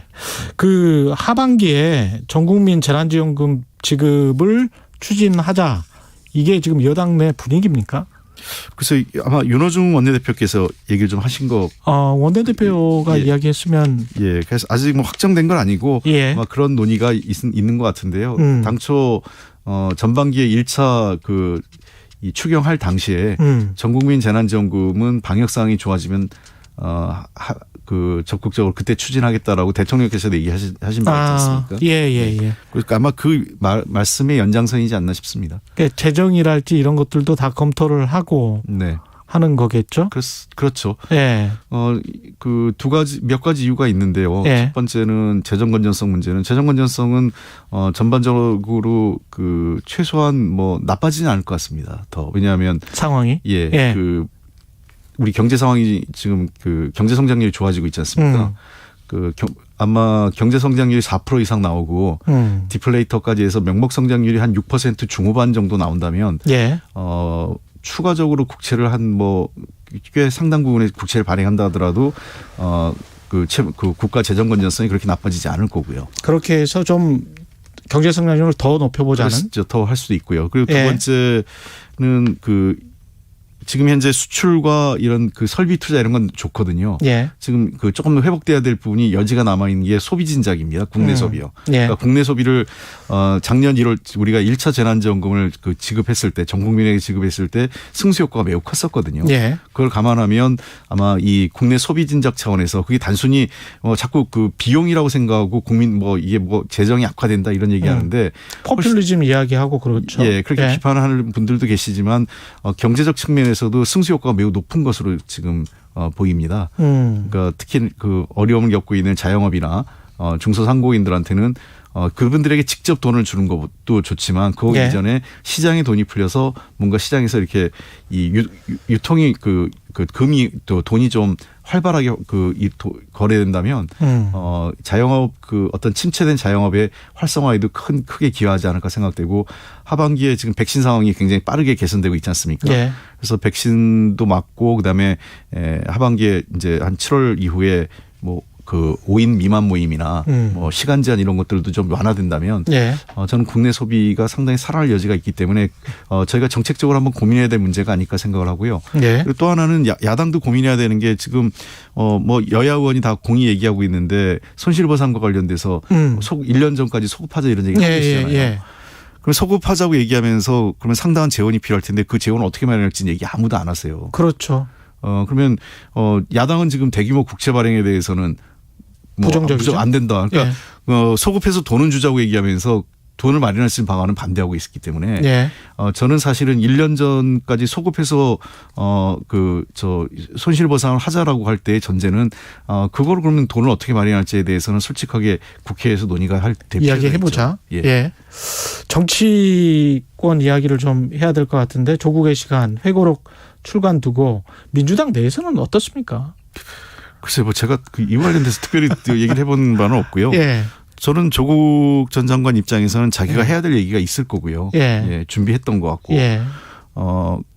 어떤 얘기를 해도 자신의 얘기가 왜곡되거나 언론에서 또 이 일방적으로 곡해되는 부분이 있기 때문에 자기의 얘기를 하고 싶었던 것 같고 저는 그 부분은 도리어 조국 장관이 그 책을 비판하기보다는 조국 장관의 책에 대한 팩트 체크를 하는 게 우선이지 않을까 싶어요. 언론도. 그렇죠. 회고록이니까. 예. 본인의 입장을 기술한 건데 그것이 팩트가 잘못됐으면 잘못된 대로 비판하면 되는 거지. 그렇습니다. 그 책이 나온 것 자체를 왜 냈냐 이렇게 얘기할 필요는 없다고 생각을 합니다. 예. 모든 사람들이 뭐 정치공학적으로 생각할 필요는 없을 것 같아요. 예. 예. 제가 보기에는 민주당 입장에서 더 정치공학적으로는 불리한 거 아니에요. 이 화두가 계속 대두가 되면. 저는 그걸 유불리로 따질 문제는 아니라고 생각을 하고, 저는 조국 장관 누구에게나 표현의 자유와 정치적 의사를 밝힐 입장이 있기 때문에, 예. 조국 장관의 책이 나온 거고, 저는 그 책을 저도 아직 안 봤는데요. 예. 그 책을 한번 꼼꼼히 보고 싶어요. 보고, 저는 우리 사회가 한번, 지금 1년이 좀 지났는데, 한 2년 가까이 2년 참 돼 가는데, 그때 있었던 시간을 좀 꼼꼼하게 복귀해 볼 필요는 있지 않나 생각을 합니다. 그 여당 입장에서는 이준석 돌풍, 이준석 당대표가 되면 좀 곤혹스럽지 않습니까? 글쎄요. 상황이. 혁신이나 쇄신의 이미지가 어떻게든 국민의힘 쪽으로 가는 것 같은 그런 느낌이잖아요. 저는 국민의힘이 쇄신을 해서 건강한 정당이 되면 나쁘지 않다고 생각합니다. 그게 우리한테도 또 자극제가 될 수 있기 때문에. 다만 걱정스러운 거는 저는 이준석 현상이 그렇게 새삼스럽거나 새롭지 않아요. 새롭지 않다. 왜냐하면 이미 예상됐던 현상이 아닌가 싶은 게요. 우리보다 한 10여 년 전에 이런 현상이 나타난 게 이제 유럽에서 많이 나타났는데 유럽의 정치를 보면 유럽이 장기 불안과 청년 실업이 높아지면서 나타난 현상이 극우화 현상이었어요. 정치권 전체가. 그리고 그 극우 정당에서 젊은 정치인들이 많이 배출됐고, 그러니까 주로 이제 이 반페미니즘, 그다음에 반난민주의, 그다음에 어떤 차별, 인종주의 등등을 내세우고, 그다음에 정치적 포퓰리즘을 굉장히 강조하면서 각국의 이제 유럽에서 대거 젊은 정치인들이 등장을 합니다. 우리하고 좀 다른 거는 그 사람들이 좀 극우 정당을 만들어서 등장한 사람들이 많은 반면에 우리 내에서는 지금 이제 젊은 정치인이 유력 야당에서 나왔는데 저는 이준석 현상이라는 게 어느 정도는 우리 사회의 경제적 불평등, 양극화, 그리고 30, 23 젊은 세대의 불만들이 집약된 결과라고 생각하는데 과연 이것을 어떤 얼만큼 우리 사회의 미래지향적인 가치로 잘 만들어서 할 것이냐가 저는 이준석 어떤 후보자 현재까지는 대표가 되면 잘 우리의 사회의 긍정적 에너지로 바꿔줬으면 좋겠다는 기대감은 좀 갖고 있습니다. 그게 어떻게 될지는 좀 더 지켜봐야 되고요. 네, 알겠습니다. 여기까지 하겠습니다. 네네. 예, 말씀 감사하고요. 여의도 정책맨 더불어민주당 홍익표 민주연구원장이었습니다. 고맙습니다. 네. 공정, 공익, 그리고 균형. 한 발짝 더 들어간다. 세상에 이익이 되는 방송. 최경영의 최강시사.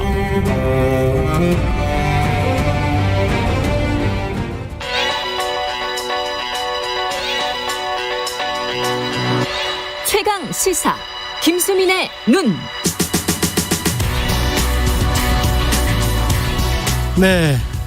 김수민의 눈, 김수민 평론가 나와 계십니다. 안녕하십니까? 반갑습니다. 조국 전 장관이 쓴 회고록 조국의 시간. 책은 아직은 안 읽어보셨고, 네네. 오늘 서점에 다 깔린다고 하니까, 시간은 없었을 것 같고요. 이걸 이제 정치적으로 좀 분석을 해보는 시간인 것 같네요. 그렇습니다. 그렇죠? 이게 이번 대선하고 조국 전 장관 일과 재판이 맞물려 있어서 대선이 조국 사태 시즌 2가 될 거냐 말 거냐 이 기로에 서 있는 것 같습니다. 그래서 전 장관 회고록에 관해서 대선 주자 중에서는 이낙연, 정세균, 추미애 이분들은 입장 표명을 했습니까? 그렇습니다. 3명 다 했고 역시나 추미애 전 장관이 가장 직설적으로 뭐라고 했나요? 이거는 이제 조국 개인의 실현이 아니라 검찰 개혁에 관한 얘기다. 검찰 개혁에 관한 거의 얘기다. 같은 기조이고요. 그리고 이낙연 전 대표 같은 경우는 이제 이렇게 요약할 수 있을 것 같아요. 그 조국 사태 같은 경우에 국민 정서에 안 맞긴 했고 불공정한 측면은 있었으나 검찰 수사의 피해자 아니냐. 절충선을 찾았다라고 볼 수 있겠는데 근데 한편으로 정세균 전 총리 같은 경우는 법의 이름으로 진실이 밝혀지길 바란다. 그러니까 법적으로 무죄일 가능성 이런 것들 같이 시사를 한 것이죠. 근데 이 문제가 이제 사실 가능성을 시상했나?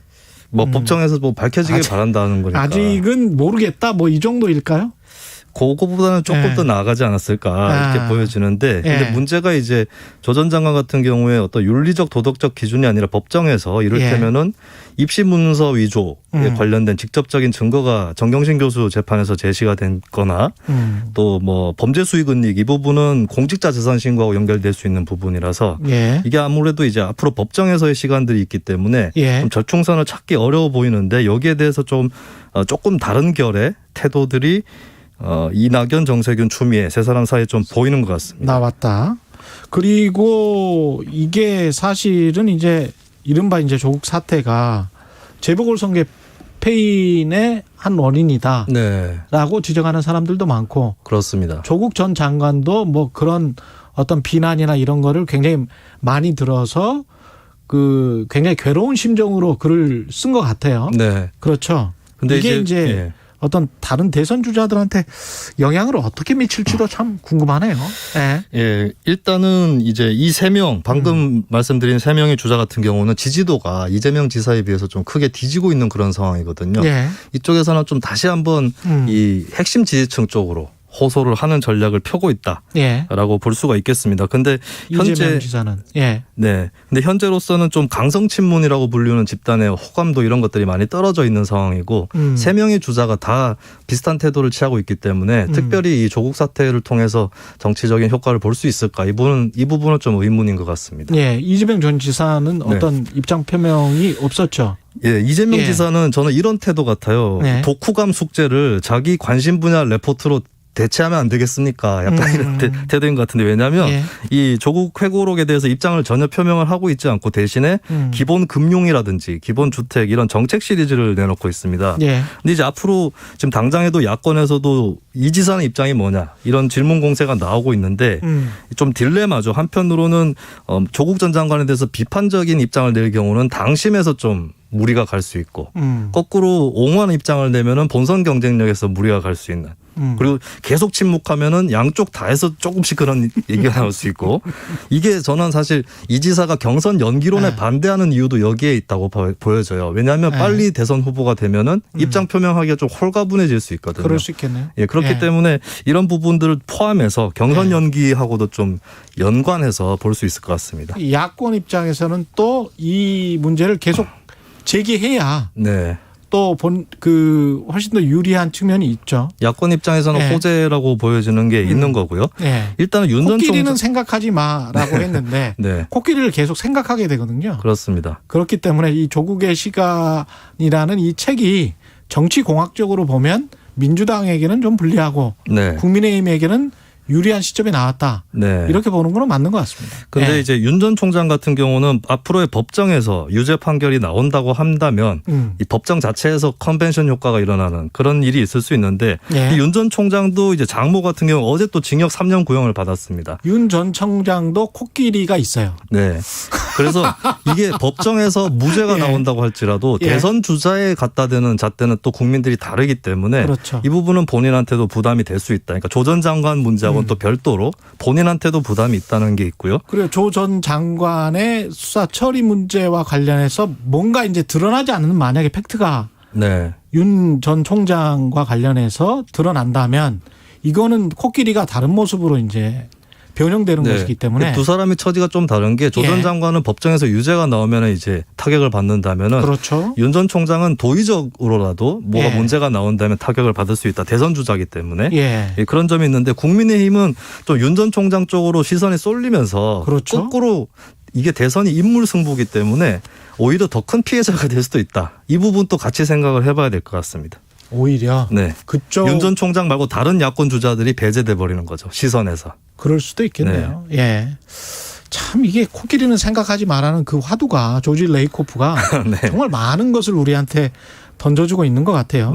이거 앞으로 좀 두고 봐야 되겠죠? 그렇습니다. 일단 송영길 대표한테 공이 넘어갔다고 보여지는데 내일 입장을 밝힐 거다. 뭐 이런 보도도 나오고 있습니다. 좀 이중구에 시달리고 있다. 한편으로는 굉장히 명확하게 조 전 장관 옹호하는 그런 의원들이 있고 다른 한편에서는 뭐 더민초라든지 조국 사태가 문제였었다. 이렇게 얘기하는 의원들 사이에서 어떤 접점을 찾을 거냐. 이것이 포인트라고 볼 수 있겠습니다. 김수민의 눈, 김수민 평론가였습니다. 고맙습니다. 감사합니다. KBS 1라디오 최경영의 최강시사 2부는 여기까지입니다.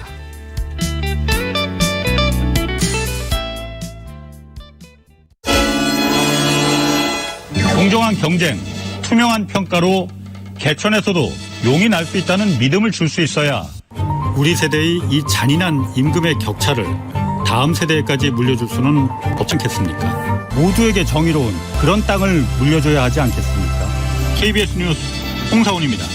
오후 4시 5분 홍사훈의 경제쇼. 경제도 이제는 저 홍반장 홍사훈입니다.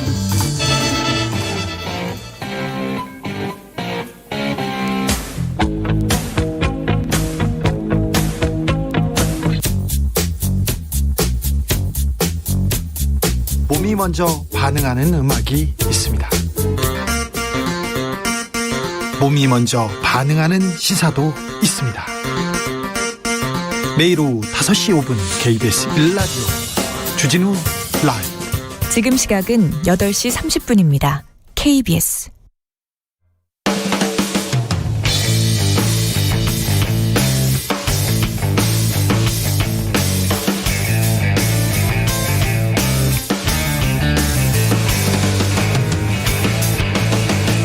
최경영의 최강 시사.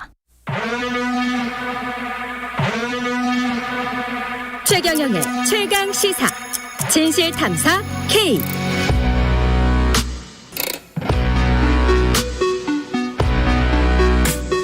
네, 우리 사회에서 발생하는 사건 사고의 이면을 들여다보고 깊이 있게 파헤쳐보는 진실 탐사 K. 예, 오늘 첫 시간입니다. 예. 최규일 한국범죄학연구소 연구위원. 안녕하세요. 예. 안녕하세요. 예. 처음 뵙겠습니다. 예. 김성훈 변호사님 나오셨습니다. 네, 안녕하세요. 김성훈 변호사입니다. 목소리가 예. 멋있으십니다. 예. 네, 감사합니다. 예. 이 오늘 시간이 이제 첫 시간인데 사건을 아주 팩트 위주로 정밀하게 보고 이거를 왜 이렇게 정밀하게 봐야 되는지, 그리고 그 사건의 이면에는 뭐가 있었는지 거기까지 한번 보고, 그다음에 우리가 너무 감정적으로 사건을 접근했었을 때 그 문제점 같은 것도 오늘 첫 시간에 좀 말씀을 해 주셨으면 좋을 것 같아요. 네. 그 고 손정민 씨 사건이 첫 주제인데 한강공원에서 숨진 채 발견된 대학생입니다. 고 손정민 씨. 경찰이 지난 27일 중간 수사 결과를 발표를 했는데 관련해서 경찰의 중간 수사 결과 발표 내용 이것부터 한번 짚어볼까요? 차분히. 예. 네네. 일단 제가 중간 결과를 한번 쭉 봤는데요. 경찰의 그 중간 발표 내용을 보면 굉장히 좀 노력을 많이 했다는 것을 제가 사실 느낄 수 있었고요. 예. 국민적 관심이 있었으니까요. 네, 그렇습니다. 예. 경찰 중간 발표를 보면 결론적으로 보면 일단 범죄와 관련된 정황은 없다라는 이렇게 결론을 지금 냈습니다. 예.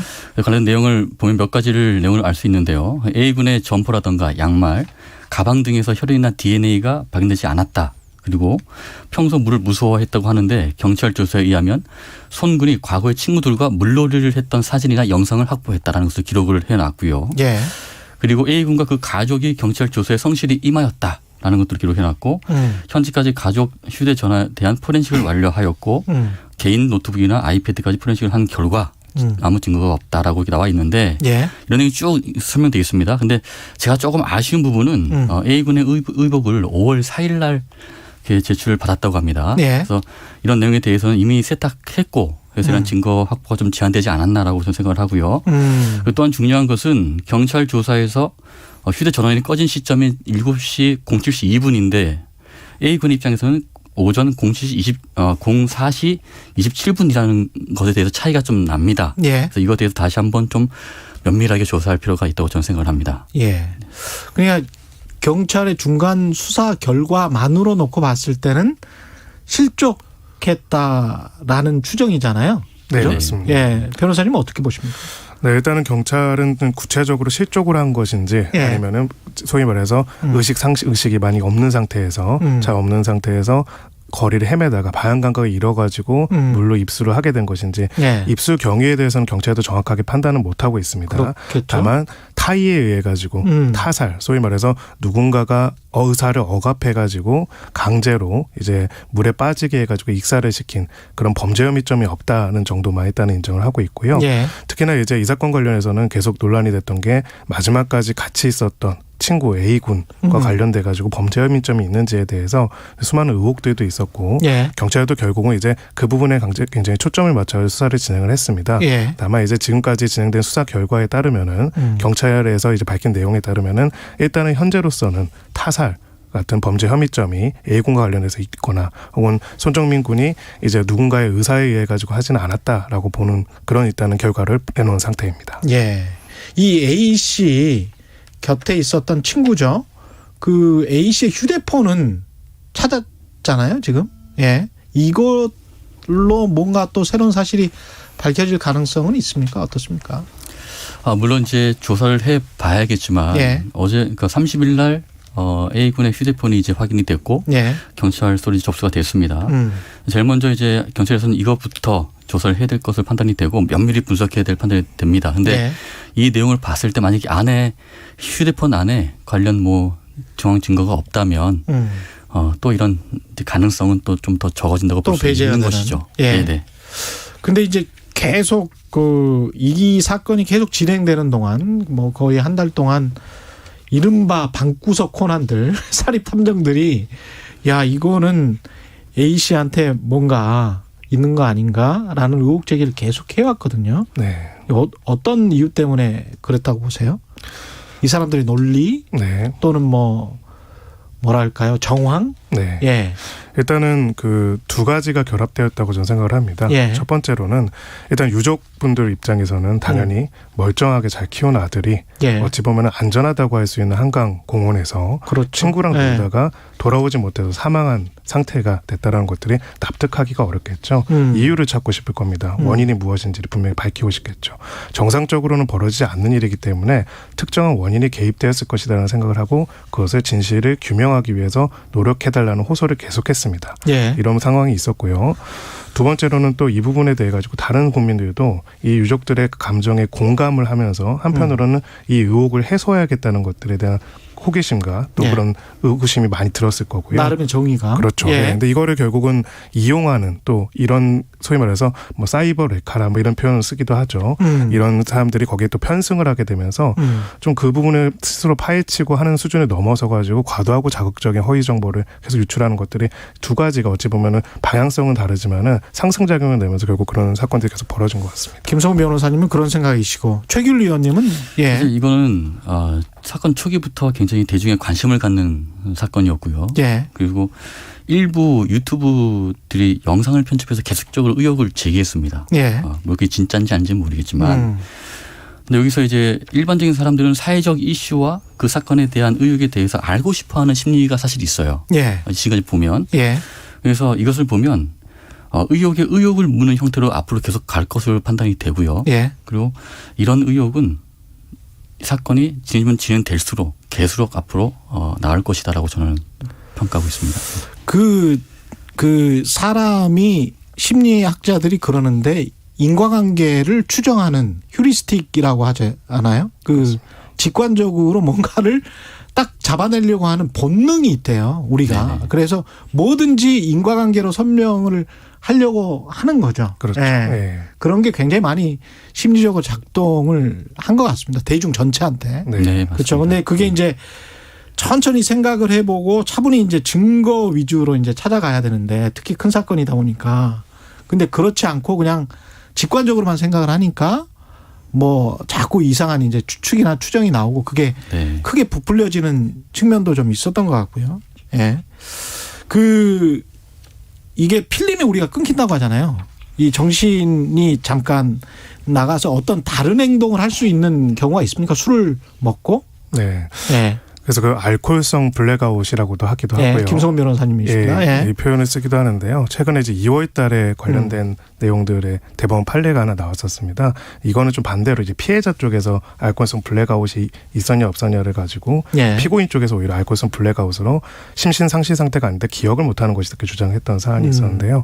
사실은 이제 대법원에서는 여기서 딱 그중에서 뭐 하나로 정의를 내리지는 않고 여러 가지로 유형을 나눴습니다. 단편적으로 기억을 못하는데 심신은 멀쩡한 불명확한 상태인 경우도 있고요. 아니면 전면적으로 이제 내용들을 기억을 못하는 경우로 나눠가지고 이제 보기는 했는데요. 지금 이제 이 A군 같은 경우는 이야기하는 경우는 단편적인 것이 아니라 당시의 기억 전체를 기억하지 못하는 특정 시간대 기억을 못하는 것으로 주장하고 있는 이런 상황입니다. 예, 최길 의원님. 예. 사실 블랙아웃은 사실 음주를 좋아하는 분들은 뭐 다들 한두 번 정도는 다 있지 않겠습니까? 저도 젊었을 때는 꽤 있었습니다. 저도 종종 있고요. 지금도 갖고 있는 건데요. 근데 이 블랙아웃을 판단하는 기준은요. 사실은 음주를 한 다음에 해독이 다 되고 난 다음에 이제 제정신을 돌아왔을 때 이제 그때 판단할 수 있는 이제 그런 내용입니다. 그래서 제가 볼 때 A군의 평소 주량을 알 필요가 있고 그리고 당일 실제로 얼마만큼의 음주량을 마셨는지를 한번 파악을 해보면 대략적인 기준이 나오지 않을까라고 저는 평가를 하고 있고요. 그래서 근데 이제 본인이 일정 기간의 기억이 전혀 없다. 그러면 뭐 그건 블랙아웃이라고 뭐 할 수밖에 없는 상황이죠. 그게 이제 한계라고 말씀드릴 수 있는 부분이죠. 참 어렵습니다. 근데 이제 특히 유튜브 뭐 일부 언론도 그랬고요. 그 한 사람을 범죄 피의자로 이제 단정하고 몰아갔단 말이죠. 그게 그리고 많은 사람들이 한참 동안 또 믿었어요. 그것도 사실이에요. 믿은 것도. 이건 사실은 2차 가해가 될 수가 있지 않습니까? 어떻게 그렇습니다. 보십니까? 네, 사실은 이 내용에 대해서 우리가 구분을 지어야 하는 게요. 유족이 원통하고 정말 이 의혹이 해소되지 않은 마음에 공감을 하는 것과 그렇다고 해서 어떠한 사실을 단정하고 그 사실을 믿어버리는 것은 확실하게 구분을 해야 합니다. 지금 제가 봤을 때 이 부분에 대해서 구별이 잘 안 되고 있는 게 아닌가 싶습니다. 유족으로서는 사실은 어떤 결과가 나오더라도 이거에 대해서 의혹이 풀리지 않을 겁니다. 그렇죠. 아 그렇구나. 이 사람이 아무것도 기억을 못하고 우리 아들은 왜 입수된지 모르겠지만 그냥 입수해서 사망했구나로 끝날 지는 못할 겁니다. 사람들은 거기에 대해서는 공감할 거예요. 근데 그렇다고 해서 이것을 특정한 이제 유튜브나 이런 사람들이 이야기하는 것처럼 사실관계를 단정하게 되면은 어찌 보면은 가족들의 마음에 유가족들의 마음에 다시 상처를 입히는 거거든요. 이건 공감행위가 아니라고 할 수 있습니다. 근데 지금은 이제 이 공론장에서 이 두 가지가 결합돼가지고 계속 나타남으로써 오히려 사건의 진상을 파악하는 걸 더 어렵게 만드는 게 아닌가 그렇게 생각합니다. 김성훈 변호사셨고요. 최길 의원님. 저도 사실 뭐 비슷한 생각인데요. 사건과 무관한 내용을 마치 진실인 것처럼 올려서 그 신상을 이렇게 털어버리는 형식이라든가 사건에 대해서 전혀 도움이 되지 않는 이런 내용들을 올리고 있는데요. 이것은 사실 경찰 수사력의 낭비를 가져온다고 저는 보고요. 또 그리고 A군의 친지 중에 조사를 맡은 경찰서장이 뭐 가족이라는 등 또는 뭐 법조계, 언론계, 뭐 전계에 속한 유력 인사들이 또 가족과 연관돼 있다. 이러한 무책임한 정보들을 가짜 뉴스들을 이렇게 올리게 되는데 이런 것들에 보면 사건의 핵심을 굉장히 흐리게 하는 원인이라고 저는 판단을 합니다. 그냥 아주 쉽게 음모론에 빠져들게 하는 거죠. 네, 그렇습니다. 그래서 이런 것들은 경찰 조사에 전혀 도움이 되지 않는다. 이런 것들 참 명심해야 될 것 같습니다.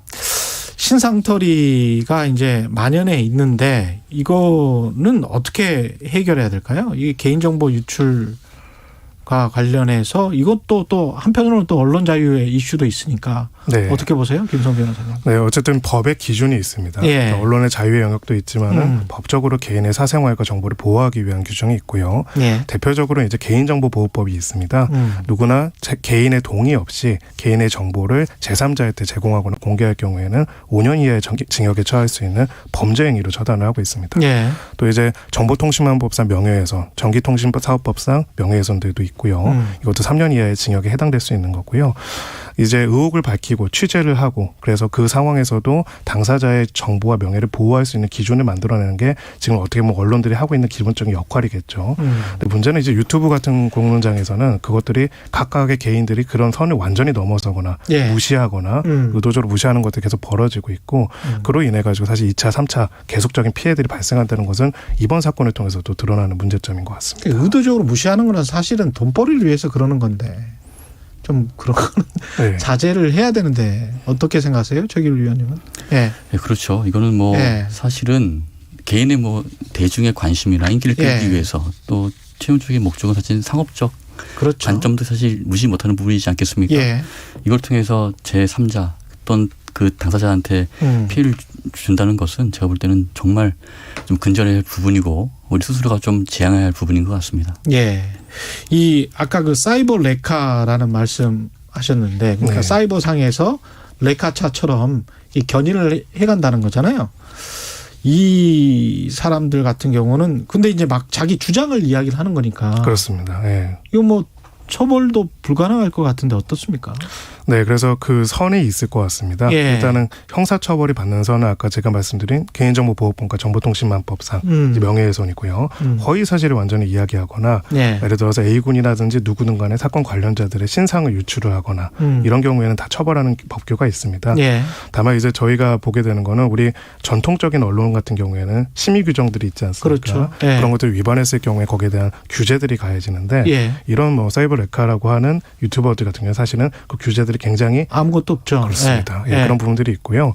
또 역으로 말하면은 제가 이제 가지고 있는 문제의식은 음모론이 왜 판을 치고 왜 음모론적인 미디어가 활개를 칠까를 보면 어찌 보면은 아까 우리 위원님께서도 말씀하셨지만은 공적인 부분에 대한 신뢰가 상실된 부분이 있지 않을까 하는 생각이 듭니다. 그것도 좋은 지적이십니다. 예. 네. 그래서 수사기관이라든지 언론이라든지 이 모든 곳에서 거짓말을 하고 있고 그래서 우리만이 진실을 알고 있다. 이런 말들과 언어들에 사실 현혹되고 있는 것이죠. 예. 최길 위원님은요. 예. 예, 사이버 레카라고 말씀하셨는데요. 사실 이거는 굉장히 사회적인 문제라고 좀 봐요. 문제를 보고 이번에도 사실은 일부 유튜브들이 영상을 올렸지 않습니까? 근데 그 내용을 보면 이게 가상이 됐고 가짜라는 것이 판명이 좀 됐어요. 사실 일부 됐습니다. 그래서 예를 들면 뭐 손정민 군의 핸드폰 색상이라든가 또는 A군이 손정민 군의 없는 행위라든가 또는 사고 시간대에 경찰차가 6대가 와서 이렇게 위치해 있었다. 근데 그런 내용들이 다 모두가 다 다른 사항이었고 예. 그 영상 편집을 통해 송출된 것이죠. 사실은.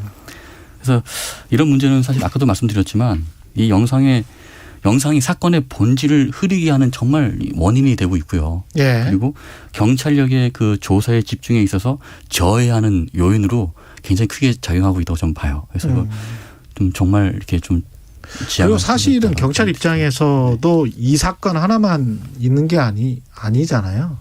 근데 그렇습니다. 이제 전체적으로 다 집중되다 보니까 우리 그 최근에 최강시사에서도 이야기했습니다만은 특히 이제 뭐 구조적인 원인이 분명히 있었던 산업재해 사망 사고 같은 경우랄지 뭐 이런 것들은 또 제대로 이만큼 만약에 관심을 받았다면 또 뭔가 해결책이 나올 수 있을 것 같은데 이거는 참 해결책도 없으면서 막 그 선정주의로만 치달았던 것 같아서 그렇습니다. 예. 네. 그러니까 일선에서는 사실은 이 사건에 있어서도 유족 입장에서는 불만족스럽고 문제 제기할 부분이 많이 있겠지만 예. 일반적인 사건에 있어가지고 그러면 얼마나 다른 사건들은 제대로 수사가 되고 있고 한가 보면은 사실은 이 사건에 비하면 거의 뭐 10분의 1, 100분의 1도 안 되는 획정력한 경우가 많이 있습니다. 예. 그리고 거기서 쌓여진 이제 경찰에 대한 불신이 이 사건에 대한 의혹으로 또 가는 부분들도 있고요. 그렇죠. 예, 그래서 예. 그런 부분에 있어서도 경찰로서도 이번 사건이 사실 곤혹스럽긴 할 겁니다. 근데 수사기관으로서 자신들이 수사한 결과와 내용에 대해서 어느 정도 그 정확하게 수사기관으로서 판단을 내리고 나머지 사건에 있어서도 과연 이제 그 부분에 있어서 이 소통 과정에서 몇 가지 이제 실수만 하더라도 큰 오해가 벌어지거든요. 예. 그런 부분에 대해서 좀 신경 쓸 필요가 있어 보입니다. 최길 의원님 마지막으로 예. 예, 사실은 이제 공권력의 영향력을 전 말씀드리고 싶은데요. 영향력? 네, 예. 사실 우리 조사를 잘 하고 있고 열심히 하고 있지만 영향력이 사실 이렇게 손끝이 저 밑에까지는 닿지 못하는 부분이 사실 있습니다. 그렇겠죠. 예, 예. 그래서 옛날부터 주장했던 뭐 탐정법 이런 것들 사실 뭐 이렇게 통과시킬 노력 많이 하고 있는데 어떻게 보면 그런 것들 부분들도 어떻게 보면 그런 국민의 그런 그 법적인 수준을 좀 올리기 위한 방법인 것 같기도 하고요. 예. 그리고 또 그뿐만 아니라 또 경찰 내에서도 좀 더 노력을 해서 그런 시스템을 갖추는 것도 중요하다고 좀 판단합니다.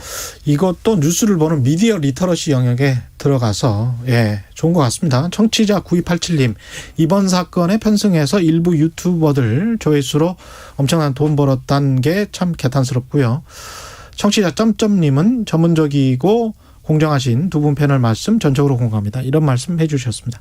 지금까지 최규일 한국범죄학 연구소 연구위원이셨고요. 김성훈 변호사였습니다. 고맙습니다. 감사합니다. 감사합니다. KBS 라디오 최경영의 최강시사 듣고 계신 지금 시각은 8시 48분입니다. 여러분은 지금 KBS 1라디오 최경영의 최강시사와 함께하고 계십니다.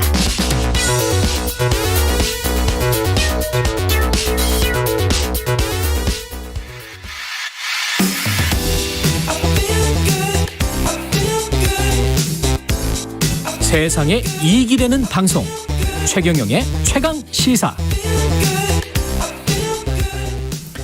네, 올해는 4월부터 유난히 더운 날도 많았고 5월 들어선 비도 자주 내립니다. 이제 본격적인 더위, 장마가 시작되는 6월인데요. 작년 긴 장마에 다 같이 고생했죠, 우리가. 올여름 날씨 어떨지 K웨더 방기성 센터장 연결돼 있습니다. 방기성 센터장님. 안녕하세요. 예, 안녕하십니까. 5월에 비가 자주 내렸고 오늘도 비가 왔잖아요. 아침에 내렸죠. 예. 네. 이게 좀 이례적입니까? 5월에 비 자주 온 게? 네, 그렇죠. 원래 5월이라는 것이 우리가 불교의 계절의 여왕이라고 부르지 않습니까? 예. 맑은 날이 많고 온화한 날씨를 보이는데 올해는 이례적으로 비 오는 날이 많았습니다. 수도권 같은 경우 평년에 한 8.2일 정도 5월에 비가 내리는데 올해는 16.3일로 거의 2배 비가 많이 내렸죠. 그랬군요. 이렇게 예. 비가 자주 내리다 보니까 많은 분들이 우리나라도 장마 아니냐 이렇게 말씀하시는 분들이 있는데 예. 현재 내리고 있는 비들은 장마비는 아닙니다. 장마는 이제 북태평양 고기압과 오츠크의 고기압 사이에서 만들어지는 정체전선인데 현재 우리나라는 정체전선의 영향을 받는 것이 아니고 북쪽 기압골 영향을 주로 받고 있습니다. 예. 다만 이제 평년보다 북태평양 고기압 세력이 강하게 확장하면서 일본이나 중국 남부는 장마권에 들었거든요. 따라서 이제 올해는 평년을 보면 대개 제주도가 6월 19일, 다음에 이제 수도권 지역이 한 6월 24일 정도 장마가 시작되는데 예. 올 장마는 약간 더 빨라지지 않을까 그렇게 예상을 하고 있습니다. 올 장마는 좀 빨라진다면 6월 초쯤에 시작된다는 건가요? 그렇지는 않죠. 그렇지는 않죠. 예. 네, 그러니까 한 예. 2, 3일 정도. 2, 3일 정도. 네네. 제주 같은 경우는 한 6월 한 15일, 16일. 15일, 16일. 서울 같은 경우는 한 6월 21일, 22일 정도 시작할 것으로 K웨더에서는 예상한다는 거죠. 예. 이렇게 뭐 장마가 그 빨리 시작하는 뭐 이유 같은 게 있을까요? 그냥 전반적인 뭐 기후 변화나 뭐 이런 것과는 관련이 없는 거죠? 올해 이제 5월에 예. 굉장히 비가 많이 내렸던 것은 예. 이례적인 기압 배치가 만들어졌기 때문이죠. 예. 근데 5월에 접어들면서 중국 동쪽 혹은 뭐 우리는 시베리아 동쪽 지역이라고 얘기하는데 이 지역 상층에 아주 매우 찬 저기압이 정체하는 날이 굉장히 많았습니다. 예. 이렇게 이제 상층 저기압이 정체하게 되면은 그 사이 약하게 만들어지는 상층 기압골이 그 지상 기압골을 만들어내면서 상당히 빠른 주기로 북서쪽에서 중부지방으로만 대개 영향을 주고 빨리 통과해 나가는 패턴이 만들어졌거든요. 예. 그러다 보니까 오히려 이제 남부보다는 중부지방에 굉장히 많은 비가 내렸죠. 예. 그러면 장마는 6월 한 15일쯤에 시작돼서 얼마나 지속됩니까? 지금 본다면은 거의 평년 정도 기간이 되지 않을까 예상을 합니다. 기상청은 이제 올여름 전망을 하면서 6월은 평년보다 비가 많이 내리고 7월과 8월은 평년과 비슷한 정도 강수량 예보를 했어요. 예. 근데 이제 작년까지는 상당히 상세하게 장마 전망, 폭염 전망을 해줬는데 올해는 그냥 단순하게 3개월 예보만 발표하고 말았거든요. 예. 다만 이제 작년만큼 많은 비는 없을 것이다 이렇게 전망을 했습니다. 그래서 이제 이러한 그 예보와 저희들 예보를 갖다가 종합해 보면 일단 본다면 7월 하순 초반까지 장마 기간이 있을 것으로 봅니다. 예. 한 20일, 21일 정도. 예. 그리고 그 이후에는 무더운 여름과 함께 국기성 게릴라호가 몇 차례 있을 것으로 예상을 합니다. 올여름 뭐 굉장히 더울 것이다 그런 보도도 본 것 같은데요. 맞습니까? 그렇게까지는 안 보고 있습니다. 일단 기상청 3개월 예보에서는 6월, 7월은 평년과 비슷하거나 다소 덥고 8월은 평년보다 더운 것으로만 예측을 했습니다. 그래서 어느 정도 더운지 뭐 이런 예측은 안 해줬는데 예. 실제로 이제 지금 보면은 북태평양 고기압 세력이 평년보다는 좀 빨리 북상을 하고 있거든요. 예. 이제 일본이나 중국 같은 경우 굉장히 장마가 빨리 시작됐는데 다만 우리나라 아직까지 올라오고 우리나라는 못 올라오고 있죠. 그런데 이게 이제 좀 더 확장이 올라온다면 상당한 더위가 있지 않겠나. 그래서 이제 일단 K웨더에서는 2013년이 굉장히 덥기도 했지만 열대야가 많이 발생했던 해입니다. 2013년이요? 예. 네, 습도가 높아서. 예. 우리나라 더위에서 2018년이 가장 더웠던 해인데. 예. 2018년 정도까지 덥지는 않다. 그러나 2013년 정도로 상당히 그 열대야가 많이 나타나는 습한 찌는 듯한 더위가 있을 것으로 그렇게 예상을 합니다. 그렇군요. 태풍은 어떤가요? 현재까지 이제 태풍은 뭐 평년과 거의 비슷한 정도 숫자가 발생하고 있습니다. 예. 현재 3호 태풍이 이제 지금 필리핀 남동쪽 해상에서 이제 북상을 하고 있는데 이거는 뭐 4일 정도에 소멸될 것으로 보고 있고요. 네. 다만 현재